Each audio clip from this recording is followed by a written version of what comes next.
Hello, everyone. It's nice to see you today. We'll let you all trickle in while we get this thing kicked off. We'll start here in about a minute and a half. Get this thing rolling. Brett, Max, and Kate here for you. The Zorus team.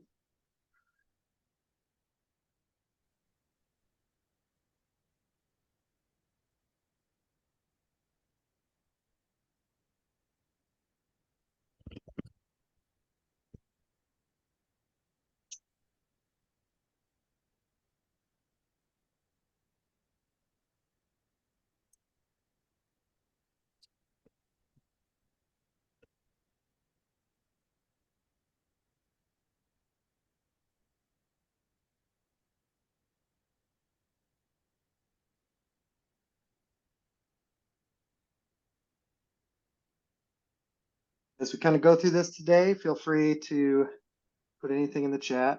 We'll answer anything in the chat live. Q&A questions as well live. And Max, at any point, feel free to kick this thing off. All right, thank you. Well, everyone, welcome back for our first product roadmap webinar of 2024. For all you joining us again, thank you. For all the newcomers, thank you as well. Hopefully you get a bunch of value out of this, and we're excited to kind of take you through everything we've done, everything we're going to be doing, as well as, of course, answer any questions you might have on your end. So let's get this kicked off. We have the usual suspects here. We have Brett, our CEO. We have Kate, our newly promoted to VP of Product and Engineering. So congrats on that, Kate.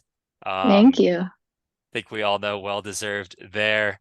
And then, of course, myself, run our partner success team here at Zorus.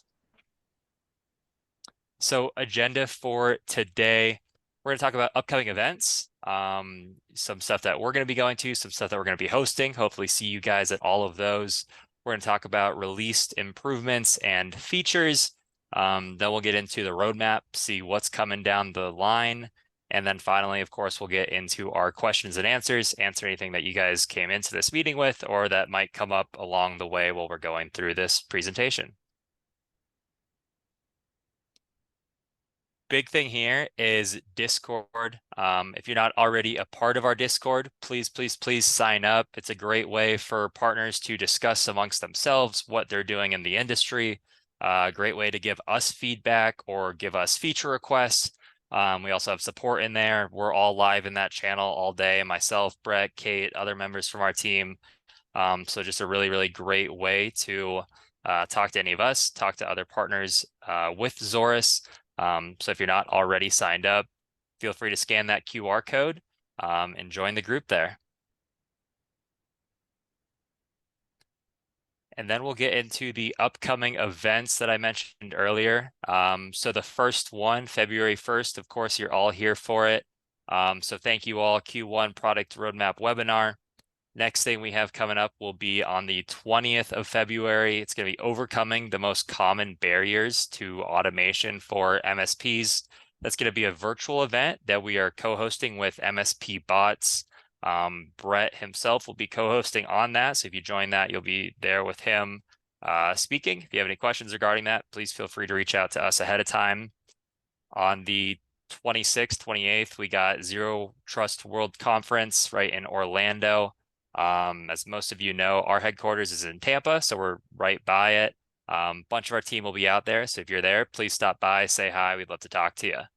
And then February 29th, it's got what partners crave, Zorus APIs. I know this has been requested for a while now. Kate's going to be leading this, one of her focus groups. Everyone can join. Tell Kate what APIs you're looking for, what you need, and she'll make sure she gets it done. If you haven't done one of the focus groups, they're great way to share feedback, ensure that what you need gets put on our roadmap. So I'd love to see you at those as well. Speaking of focus groups, we have a whole slide. Yay. So nothing like a good idiocracy reference in this day and age, but this is the quarter's focus groups. If you're new with us, we do focus groups every quarter, or at least try to. to just work directly with our partners to get feedback, right? So these are not webinars, they're not sessions where we're presenting to you, they're sessions where you're talking to us. I say that because a lot of people get on them and they're like, oh, I have to talk? I don't want to. But it's casual, but very, very helpful. So the APIs, long-standing topic. I haven't seen who's on here, but I know some of you bring it up every roadmap webinar. We are moving forward with the APIs in our roadmap. It's been on the radar for a while. It has now moved columns, which is very exciting. The first step for us is authentication. So this is going to be our biggest barrier, but we have some mechanisms to handle that. But the next step is, what do you want to see first, right? Because once we have authentication, we have to backport the core functions of what you're looking for. So this session is to come up with like, I want to automate this process, or I want visibility into this list of things in your portal to better manage it and automate for it. We need you to help identify the most important items, because we're not going to, if we did everything all at once, it'll take forever. If we target what you're looking for, we can get the key value props and then keep iterating towards the full thing as we go on. And then alerts, alert, you have all this data, but I don't log into the portal all the time to know that. Can you just notify me when this thing is happening? That's a great idea. So original. But we're going to do it. This is a Q2 project. So we start the focus group in Q1 to just make sure we're all aligned on how we want it to function. I'm imagining a PSA component is involved, but your feedback drives what we build. So the things you see, some of you already have had this experience. You gave feedback and then it was in the portal like 2 weeks, a month later, which is kind of fun to see your ideas come to life with us. The last one is, yeah. Before you move off that subject, you touched on automation or alerts. Alerts should trigger automation, right? I don't know if everyone's seen those commercials where it's like, oh, you're just a dental monitor. Like, you're not going to fix it. Like, you're just going to tell me there's a problem. So this is part of, I'm going to just put my little plug in for the automation, the top problems of automation webinar that I'm doing with MSP bots on this subject. It's not just about alerting. It's also about the hype right now is around products that are doing remote process automation. RPA, in my opinion, is the same thing that we've been doing this entire time with automation. Being a ex lab tech, ConnectWise Automate person, I'm obsessed with automation. Whether we brand it remote process automation or not, I don't care. But there's a lot of things that you can do and trigger based on, now you can go across platforms instead of just inside your one platform. So being able to come to that focus group and talking to us about what platforms you're using is also important to say like, oh, could that platform potentially trigger ours or should we trigger it, is also things we should talk through, not just the stereotypical create a ticket so I can go look into it. In my opinion, we should do a better job at maybe automating a lot of that first level, maybe even start creeping into the second level kind of investigative tasks and really kind of move your team along quicker. So just a little plug for the webinar that I hope you guys join us on. So. And last but not least, MSP Stack Insights. So this is just a one-on-one with myself to just go through what you have going on in your tech stack, just how you're running your MSP, what are problems you're facing that you don't have a tool that solves. It doesn't necessarily have to be Zorus related, but it can be kind of up to whoever I'm talking with. But that just gives a lot of insights to when we get your pain points, tools you're using, how you're positioning. It spawns a lot of ideas for us to do different things in our product. So we will email the focus group list out. I think we usually do now that we've had them announced here, that have the registration links, or in the case of the third one, my calendar link, if you're willing to have that chat with us. I know I've done them multiple times throughout the years, and always really, really insightful. But we'll move on to the good stuff now. Recently released improvements and features, and then we'll talk about the Q1 roadmap and what made the cut for that list. So we did update the roadmap in our Discord, so you can also see that here. Just a couple weeks ago, we got that new report scheduler out and import export, but spoiler alert, we're going to get slides for those. Again, if you're new with us and you haven't been in Discord yet, we republish the current live roadmap every single quarter. It usually comes at the time where we set up the registration for the webinar itself. We publish them together, and now generally means we're working on it in the current quarter. So what you see in now is for Q1. Next is what we think we'll do next into the following quarter, and on the radar is 3 to 4 quarters out. This is dynamic, and as we get feedback and hear things from partners and prospects and sales and support, we pivot. So we'll always pivot to what is providing our partners the greatest value. You just got to tell us that, like, hey, it really bothers me, or I'd love to see this. And when we hear those things enough times, we move things around to make the more valuable things happen first. All right, so first product improvement, the Mac agent. The Mac agent is still in beta. In the last quarter, we did update the deployment automation with these 3 MDM tools that you see on the screen: Adigi, Jamf, Intune. So previously, Mac was a manual install. It did an auto update in the first round of beta. And now in our newest beta, we have that automated deployment mechanism. I know some people have used RMM. That does not give you all the permissions that Apple requires to fully automate that deployment. It can kind of work. We've had partners do it. It has a lot of caveats, but that is an option if you don't have an MDM tool or Intune. But MDM is definitely the route we want to go. We are still in beta, however, and I keep getting asked, when is it going to exit beta? I'm waiting for stable. I don't want to install it until it's stable. And the answer is I can't exit beta until enough people install it to make sure that it's stable.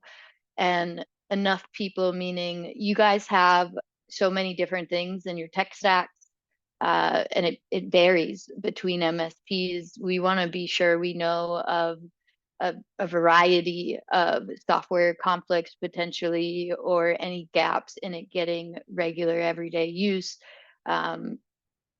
If you're rerouting DNS servers, if you're connecting through VPNs, Apple tends to make things a bit tricky.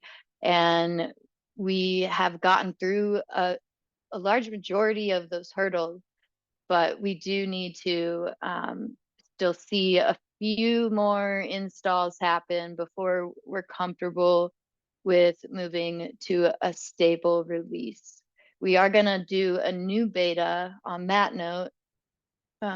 This month, we'll have an updated beta. We're adding a lot more diagnostic features and just things with how DNS is routed, so that we can, if there are issues because you installed it, we'll be better able to see what they are. Right now, it's collecting logs from a few different places. Not the best experience. So we've upped our ante on the logging, and that'll go out in February to just get better diagnostics if there are issues. But moving along, if you're willing to install it, we are happy to work with you, get on a call even with our engineers to make sure everything goes well and to get that feedback. I'll hand it back to Max for a couple of our other key features. Awesome. So we'll get into CSV imports and bulk actions here. The first thing I wanted to focus on is the bulk action of being able to turn off or turn on filtering for your clients. Of course, we don't plan for this to happen or want it to happen, but if you do run into an issue with one of your clients and for that reason need to turn off filtering, we want to make it easier than having to go into each individual endpoint and turn off that filtering. So what you can do directly now is go into your customer client overview screen. You can see right on that far right side, you can turn off filtering or on filtering for that entire client. So you can go in, turn it off, do whatever troubleshooting you might need to do for an issue that arose. Once you're good to go, just go back, toggle it back on. Everyone will start being filtered within a couple seconds again. So just really meant to ease that time so you don't have to go in there, toggle it off one by one, do it all bulk, figure out what you need to do, throw it right back on, you're good to go. Another thing that we have here is the bulk import of a customer list and policy now via the CSV. Now this is going to be great if you don't have an RMM that we currently have an integration built out for. And a good example of this would be for if you're using Ninja RMM. This would be a great feature to use. What you can do is completely configure everything on the Zorus side, from your policies to your groups to your endpoints. Once that's all configured, all you need to do is then go take that token directly out of the Zorus portal, plug it into your RMM, and then you're good to go. Another really nice feature here is if you are migrating your RMM, if you're coming off of, say, Kaseya, moving over to Ninja, we want to make that as easy as possible. So it's a really nice feature to use there as well. You just set everything up on the Zorus side, pull that token in, drop it to your new RMM, push it out to your clients. Everything else will be configured automatically by us. So a nice feature just to help expedite that process, make deployments that much easier, especially if you're not using a current integration that we have. So policy, category, CSV import, and export. So we've gotten a lot of requests for this. The reason being, when it comes to your clients, we know that they really want to know, well, what can they filter and what can't they filter from a content side?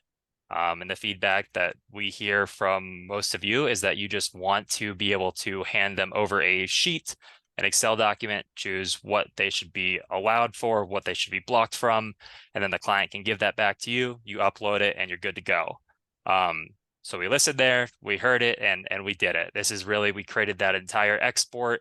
It's going to give you all of the categories and the descriptions with that. So you just take that, hand it right over to your client. All that they have to do is simply go down the line, click allow or block, make that selection completely customizable. The nice thing here is they just send that document back over to you. You upload it in our portal. It's going to automatically set all of those policies for them. Everything can be configured exactly how they want it for allows and blocks. They're good to go moving forward. So just another automation. We just want to make it as easy as possible for you to customize your client's policies to the exact parameters that they want. And then this is what can be used, what that can be used for here. Of course, if you have any questions on this, I can help out. Our support team, more than happy to jump on a call if you want to go over that. And then the report scheduler. So Q4, the whole idea was we gave you brand new templates for reports. We wanted to create report templates that provide hopefully more value to you as well as your clients. And the whole idea here is we want to make it as easy as possible for you to show the value that you're providing to your client, what they're actually paying for. So with those new templates, they're now schedulable as well. You can come directly into this report schedule, choose to have it sent out daily, weekly, quarterly even now, really whatever you want to do there. The nice thing about these is they're also fully white labelable. If you already have this set up in the white labeled section of your portal, we're going to pull all that white labeled information in. We're going to white label that report for you, put your logo on there. And then the really cool feature here is you can actually choose who it's coming from as well. So if you want it coming directly from you as a business owner, if you want it coming from your tech or an account manager at your company, you can choose that email it's coming from. It's going to come from your in-house email. It's going to be logoed to your company. Really take Zorus out of the equation. Just let that be purely a value add for you to use for your clients. Then finally, a nice feature here is we have an added layer of visibility we're just going to show you directly in here who's sending what reports and when are they sending them. So you as a business owner can come in, see what clients are actually able to access reports and when. Then we're also going to get into the report history on this slide. Again, showing you what reports were ran and when. But you can also come in here and ensure that reports were processed correctly. You can download them directly from here. A really cool feature about this one is if you are scheduling reports, they're going to your email, you viewed a report, now you want to take another look at it. You accidentally deleted it from your email, you can't find it, whatever that might be. We're actually going to store these reports for up to 7 days and your report history log. So you can always just come directly back into here, download that report, view it. So even if you lose it in the email, don't worry, up to 7 days, you always got it right back in here for you.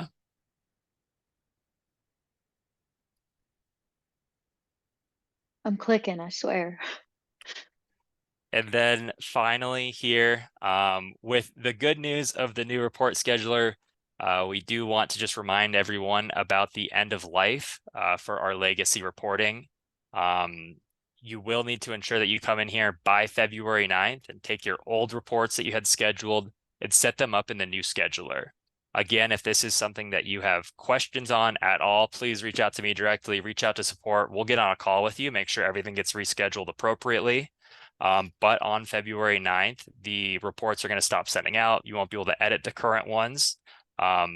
We will be leaving the reports in here. So if you can't get in here before February 9th, you'll be able to see what reports you were previously sending and then retroactively push that up to your new scheduled reports. But try to have that done by February 9th. If you have any questions on it, just let us know. Overall, it's going to be really beneficial, we feel, for everyone, add a lot of value on the reporting side for you. Yeah, I would just say that the reports look much better that you'd be sending to your customers. So it's only a positive. Definitely.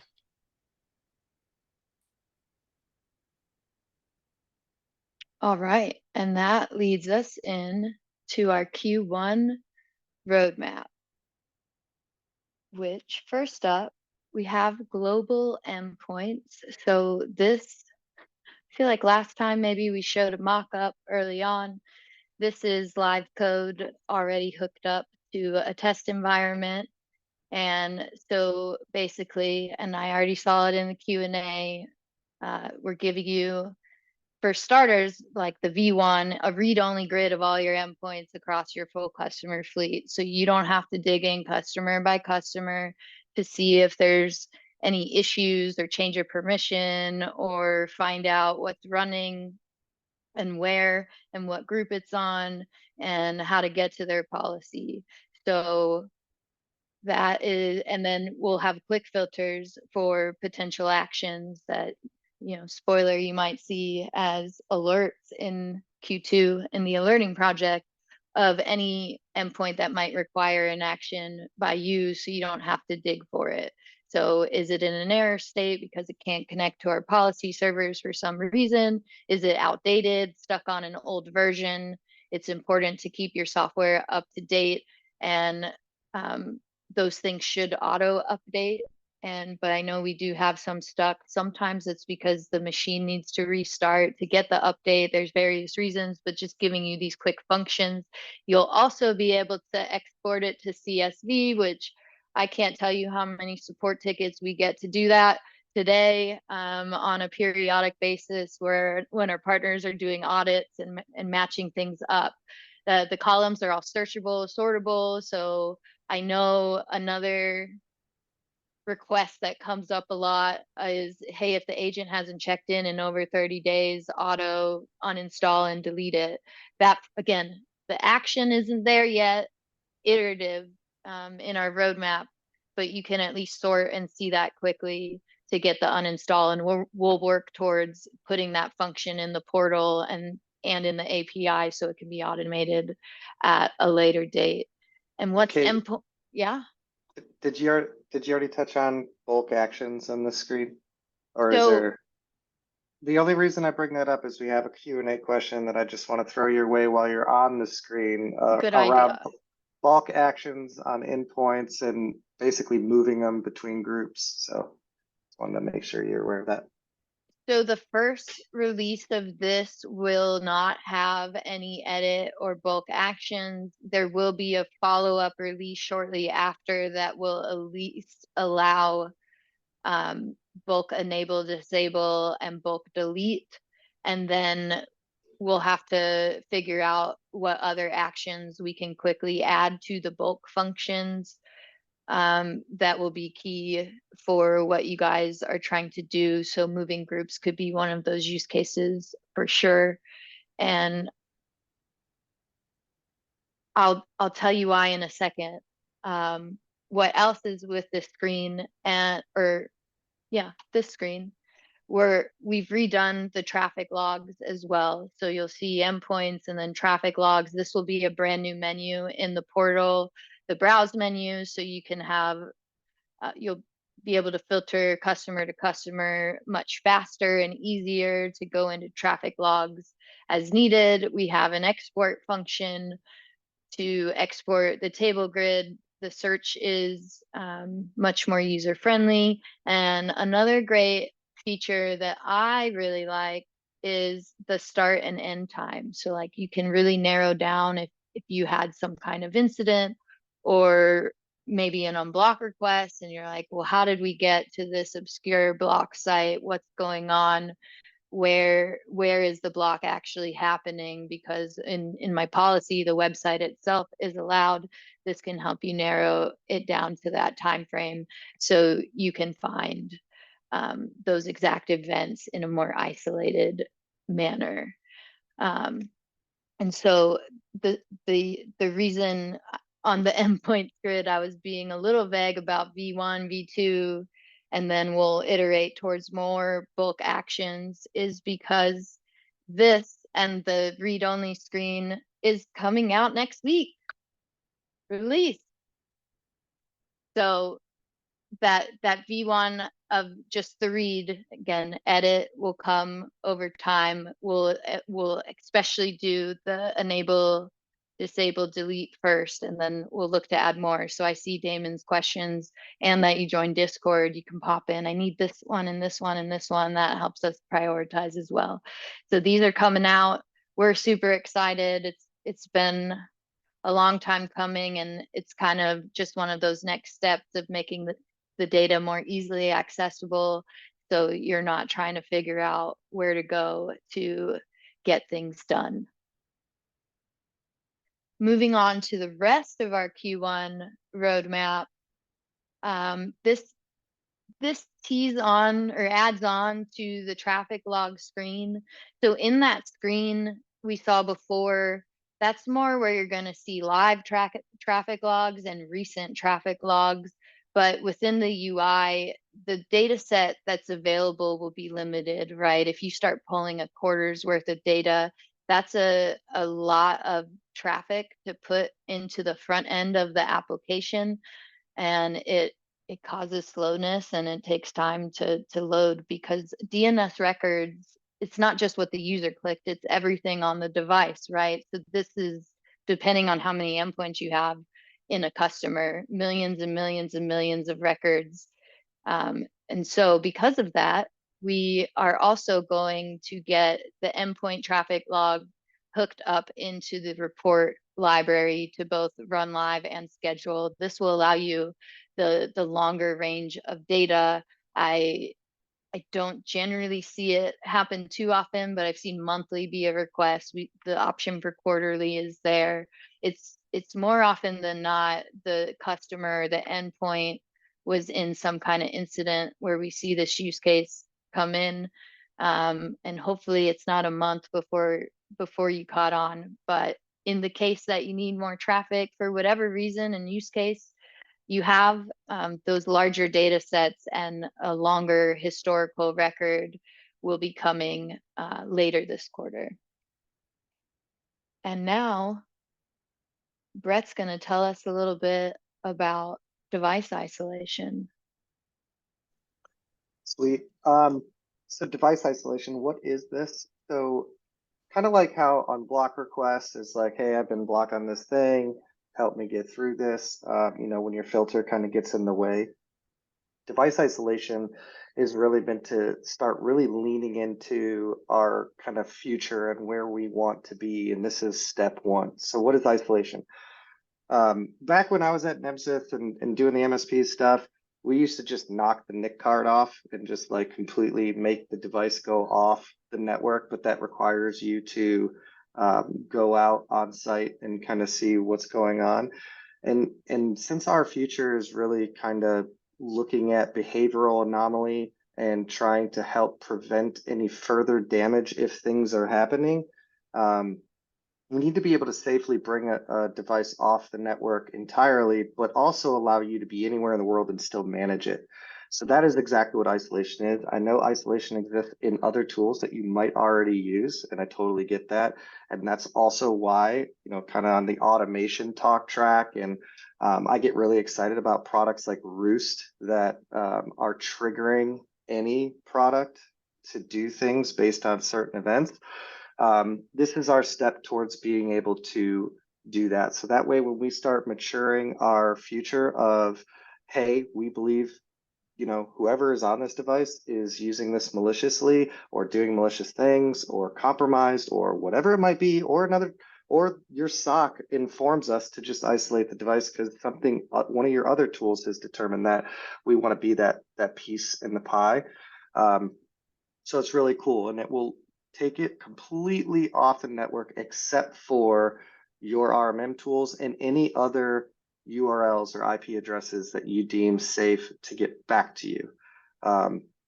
And so this is something that you can toggle on and off. Obviously, this is going to be manual initially, and then you will also be able to configure this in a way where you'll have kind of like preset list. So you're not sitting there and setting up, you set this up once, and then when you isolate a device, it's like your typical products are capable of getting out. Your RMM tool, your remote control tool, whatever those things might be, can still get out, but nothing else can, including IP address stuff. So keep that in mind. We are a DNS filter right now. We are not an IP-based filter, but when we isolate it, even IP traffic gets blocked. Everything, this device basically looks like it has no internet except for your tools. So that's the goal of this thing.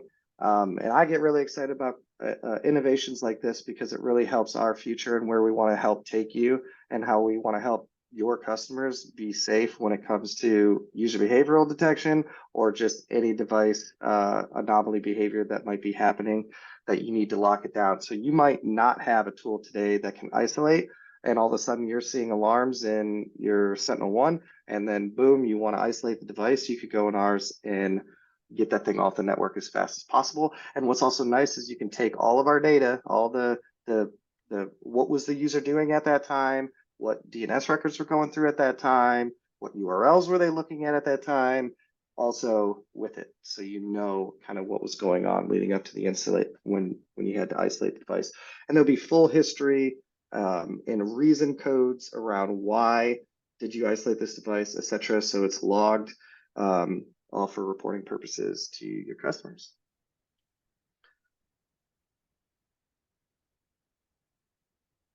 All right. Just to answer, so I'm seeing questions. I don't see all of them, but how long does it take to isolate? It's going to be instant, just as fast as the unblock request when you hit allow or block and you get that little notification at the tray. It's going to be that fast. The second you hit that button, it's going to be told to do it, and it will come off the network. The UI is, so isolation is not in the UI. This is what's coming. If Kate wants to actually give you a month, that's up to her, but it's on our roadmap in the very short term here. So hopefully in the next, hopefully in this quarter, if that's acceptable, Kate, I would love to see that. The back end's already mostly figured out, but we're not going to release it till the UI is available, which I think will be sometime in March as it stands. You'll see it in the same section that you see unblock requests. So we're figuring out what wording we want to use there, but basically unblock requests and isolations will be like kind of right next to each other. I'm excited. I know our engineers are excited to build this too, because they're like, oh, we're going to break the internet. I like it. So that leads us to a couple more items. Smart logs. So this is the unblock request screen. We'll probably put this on the traffic log screen as well, where it's you got a specific record to unblock, or you filter down to a very specific event in your traffic, and now you've lost context of, well, what else happened that led up to this event in the first 30 seconds before and after, so I know how they got here, because it might be like a back-end service site that got blocked and you're like, why did they go here? What happened? When really they were on Disney.com. So that's what we call smart logs, which is just a quick button where you can see the block record and then what all happened before and after it in just a quick snapshot view. So this is obviously handy on unblock requests, because now you don't have to go to the traffic logs. You can just stay on the screen while you're reviewing why they want to unblock something and get a fuller picture. You'll have that quick button to go to the full log to see a larger data set if you need to. And then again, use case here on the traffic log screen as well. If you just filtered everything down to just your blocks, you now lost all the allows, and you can lose context of any individual record. So you'll have this button handy to then get that before and after context back. So it just allows a lot more flexibility, and just a quick snapshot to figure out what your end customers are doing, which sometimes I know can be like, why did you do that? I'm so confused. You'll also see a couple small tweaks to the unblock request behind me. One of those is going to be that report miscategorization, which has been often a support request of, how do I tell you the site is wrong outside of going to the traffic logs, which is really hard to go find that record to hit the button. Adding that here so that we can get those submitted as well. And just a side note on that, if you do have miscategorizations and you're struggling finding it to officially report it, you can always log a support ticket. We can submit them for you and set a higher urgency to get those addressed for you quickly. So while we wait for these other enhancements to come in, just know that that's an option. If you're like, we had, I think a month or two ago, there was a church that was classified as an adult website, and like I don't know, a school classified as a gambling site. So AI is not perfect, but we can make those adjustments. And last but not least on the queue, well, I guess it's not the last one. Full URL in traffic logs. So we'll see that new traffic log screen go live next week, and then we are adding the full URL context into one screen. This is our first step towards full URL management with Zorus and DNS. So you'll see, in that traffic log screen, there will be a new option to include the activity logs that then give you that full URL context of where a user actually navigated to. Specifically on many sites, the category of a web page might change based on the full URL, and having this full context, especially for doing diagnostics or forensics, is super useful. And as we progress throughout the year, you'll see more full URL options available with us. So I guess the only other note here is this does require CyberSite to be on. That's what is capturing that data. So if you do not have CyberSite on or want to review it in how we package it, Max is your guy. You can hit sales or support, and we can have a conversation about getting that enabled for you with all the new use cases that we'll be releasing for that side of our platform. And then I know we've been on a few roadmap webinars where what about MFA? What about this? What about that? And we don't always put every single granular thing on the roadmap. I did make a conscious effort to include some of the key ones that come up a lot and get requested. It's already happening. Somebody in chat, what about force safe search and making YouTube separate? I got you covered. I think that'll be out in February. So that one is up on the docket. There's a couple more library templates in the new report library that still are marked as coming soon. So we'll get those all hooked up as well. They're more account management related. White labeling for our network security ZNS. That block page is different because filtering at the network level is a different way of filtering, right? So it has to use a different technology to render that block page.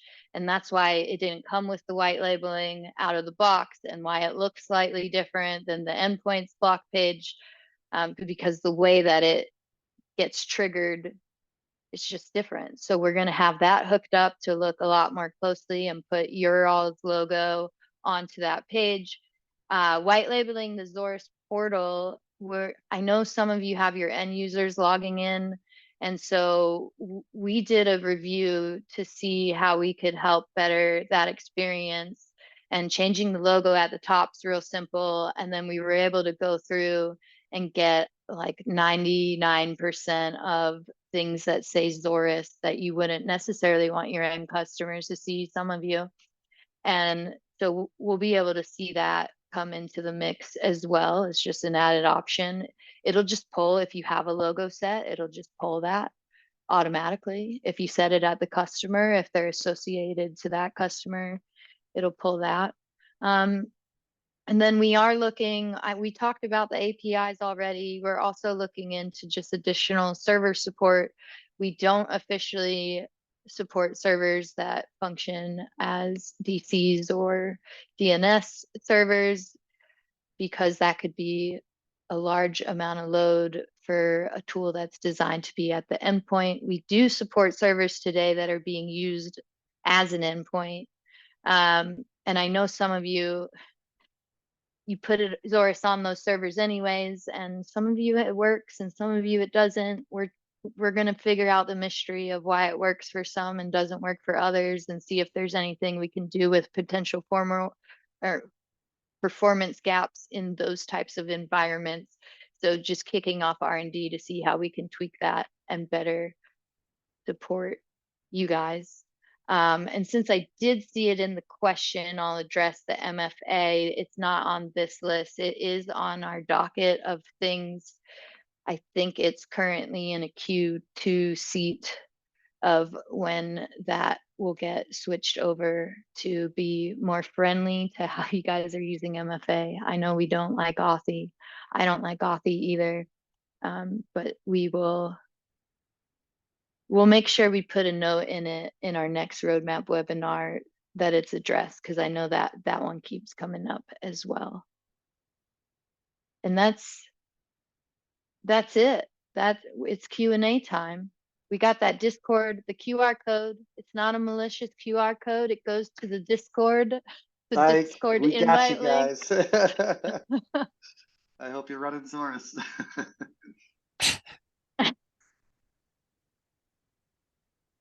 I answered, I think I got to everybody.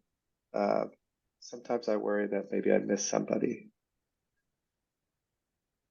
I think we just got a new one from Andy. Okay, so IP-based attacks.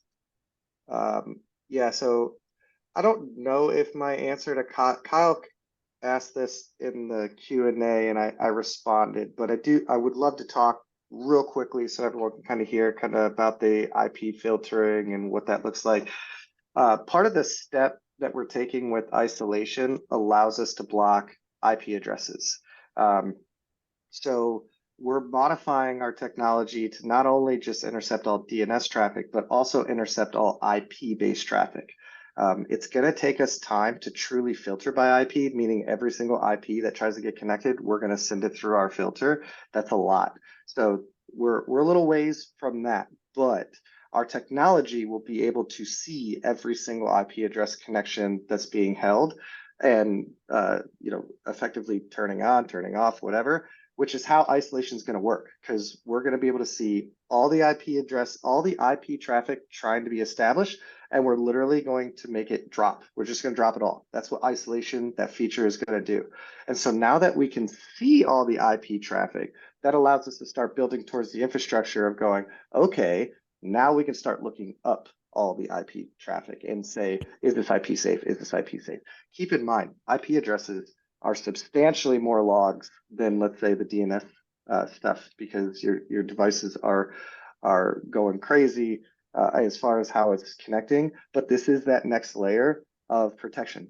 No DNS filter can do IP blocking. Why? Because they're replacing your DNS where we don't replace your DNS. Yes, we have the option to do the network filter, but that proprietary technology to intercept locally is going to allow us to also get that IP stuff. And that's what isolation is. So do get excited about that, because that's going to help us harden that and get us to our goal of eventually helping you guys with IP filtering. We use multiple security feeds with our DNS, but our multiple security feeds also have IP filters already. You can actually type in IP addresses into our lookup right now, and it will tell you if that IP is malicious. Unfortunately, we just can't block it yet because we don't see it if it's trying to go directly to IP and skipping DNS. But that is a goal for us. You know that isolation is a step in that direction. So yeah.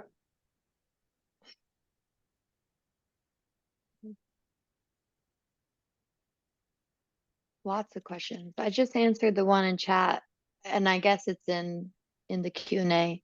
The logs will be exportable. We did cover that in the UI that releases next week. So it's next week they'll be exportable. The UI is limited to what the amount of data you can get in one export. So a follow-up will be adding the export to the report library to give you a larger amount of data you can export easier.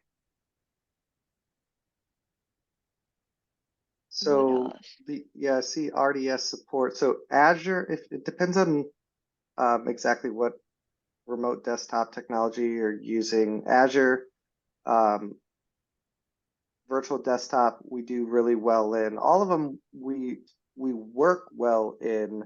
It's when you want the cyber site data on which one of those platforms is, fully supported when it comes to, okay, what users using what SaaS apps and the client apps and things like that, but the filtering will be there.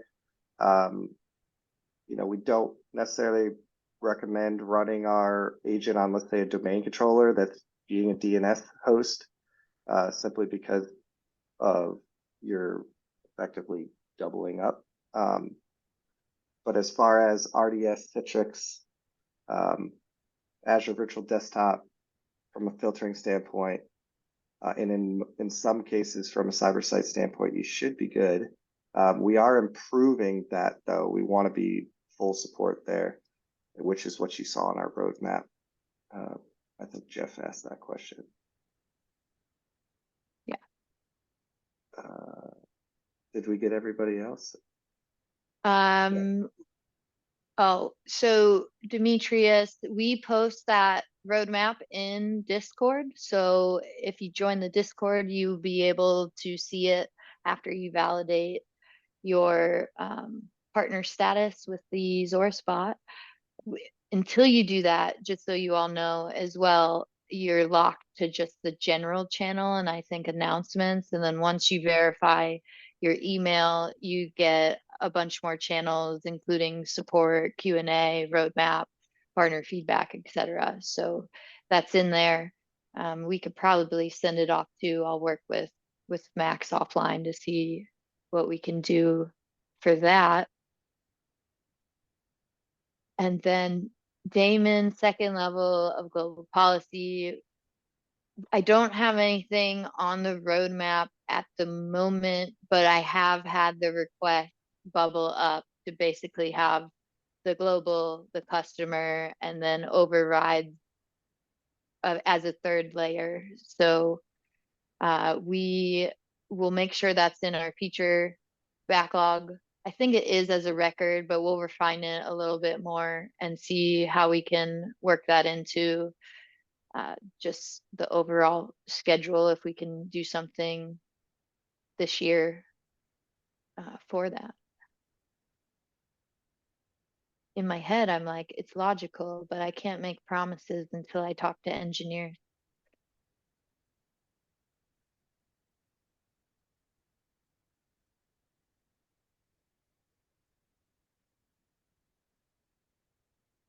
Hey, I think we're good.